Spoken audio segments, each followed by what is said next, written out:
Hey Rum friends, welcome back. Tuesday the 5th of December. Let's open this Laws of Averages. We should be back to rum today. But, you know, they might all come out in one go. The cognacs and the Calvados and the brandies that I had should only be 6 or 7 in here, but so we should be on rum. Right, let's crack on. The 5th, Tuesday the 5th. What have we got today? Oh, I can't get these. I've got fat foam. Was white. What have we got?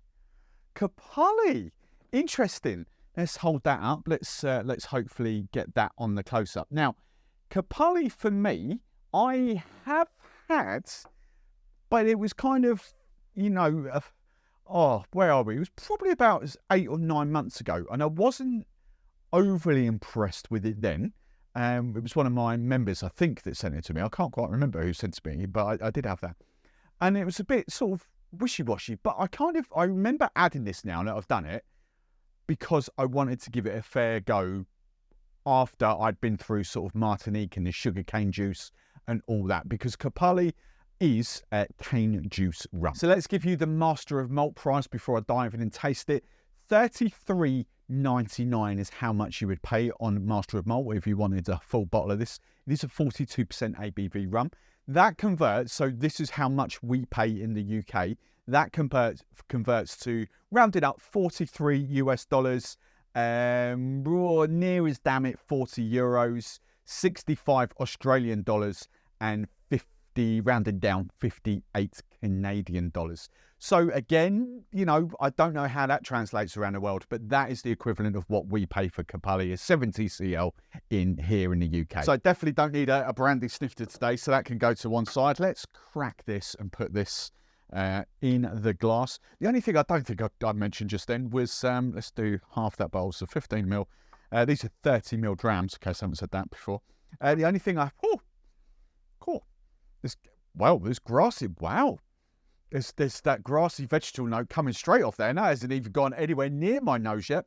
The only other thing I was going to say is from Belize. It is a cane juice rum from Belize. Not to be confused with agricole. It's not French or anything like that. It is a cane juice rum from Belize. So, without going anywhere near the nostrils, I'm getting fresh cut grass. I'm getting that sort of unmistakable cane juice kind of vibe. What else am I getting from there? Citrus notes. But I'm gonna dive my nose in now. I do get quite a bit of fruit off this though. Now, it's possibly, on the aroma, it's possibly too far down the cane juice route for me. It's a different vibe to what I'd say from Martinique, from that Nissan and from the HSE that I've got up there. What does that kind of remind me of? Just looking up behind me, I'd say it actually reminds me of the pot still. What's it called? The Renegades up behind me. Not so much the column still, but the pot still. It is very cane juice, agricole heavy on the nose. But I don't think I'm picking anything more off that. That's, as I say, it's a little bit of that fruit. Maybe there's something else. I'm going pineapple, but there's something else on there.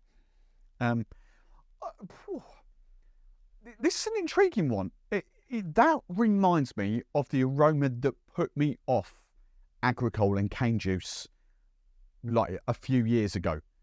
It's that kind of aroma. It's a different, even though it's unmistakable cane juice, it's a different aroma to what I've become acclimatized to now with the Rums JM, with J Bally. I love the J Bally white, but with that Nissan, that Nissan up there, it is a different aroma. Right, let's have a little taste. So it's quite, how would I call this? Ooh, the finish. That's interesting. Peppery tingle up top. It doesn't punch like it's 40. What did I say? 42, 43, 42. I've at first kind of tasting, I would say that's like a 37.5% rum. And as I said time and time again, you know, you might not think 37.5 to 40 is that much, and 40 to 42 is that much, but you can, once you start drinking neat rums, you really can tell the difference. Like Angostura, the white, the Blanc from Angostura, you know, is a 37.5%. The Pampero is 37.5%.